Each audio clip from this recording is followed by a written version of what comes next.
छत्रपतींचा तो काळ होता 150 वर्षांपूर्वीचा. छत्रपतींचं कोल्हापूर पोरकं झालं होतं. राज्य होतं पण कर्तबगार राजाच नव्हता.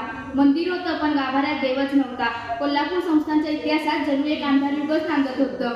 करगीरची प्रजा महालक्ष्मीला साकडं घालत होती. आमच्या अस्मितेचे रक्षण करणारा छत्रपती आम्हाला लाभू दे. आमच्या अस्मितेचे रक्षण करणारा छत्रपती आम्हाला लाभू दे. कोल्हापूरच्या अंबाबाईने आणि डोंगरावरच्या ज्योतिबानं रयतेच्या हृदयातली हाक ऐकली आणि छत्रपती राजश्री शाहू महाराज हे कोल्हापूर संस्थानचे राजे झाले. ज्यावेळी छत्रपती राजश्री शाहू महाराज कोल्हापूर संस्थानचे राजे झाले त्यावेळी एकीकडे स्वातंत्र्याचा वणवा पेटला होता. इंग्रजांविरुद्ध भारतीयांचा असंतोष शिगेला पोहोचला होता.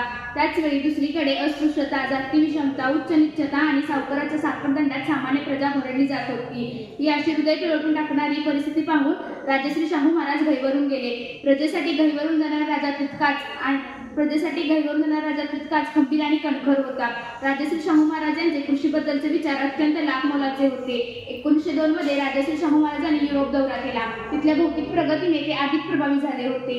युरोपमधील धरणे पाहून राजश्री शाहू महाराजांना असे वाटले की आपण पण अशी धरणे बांधून आपले राष्ट्र का समृद्ध करू नये. आणि राजश्री शाहू महाराजांच्या याच दूरदृष्टीतून साकारली राधानगरी धरणाची संकल्पना आणि त्यातूनच घडला कालचा, आजचा आणि उद्याचा समृद्ध महाराष्ट्र.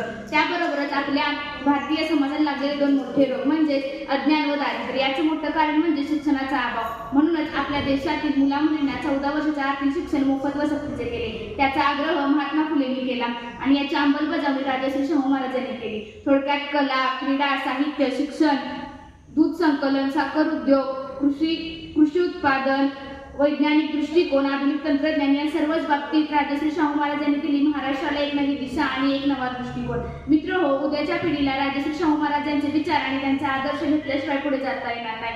असे बहुआयामी, उत्तुंग आणि अष्टपैलू व्यक्तिमत्व 1922 मध्ये जग सोडून गेले. राजा अशी ऋषितुल्य जीवन जगणाऱ्या महामानवाला महाराष्ट्र कायम चमकला. पण त्यांचे आचार, विचार आणि त्यांचे कार्य महाराष्ट्राला नेहमी दीपस्तंभाप्रमाणे नवी दिशा देत राहतील अशी आशा व्यक्त करते. मी माझे भाषण थांबवते. धन्यवाद.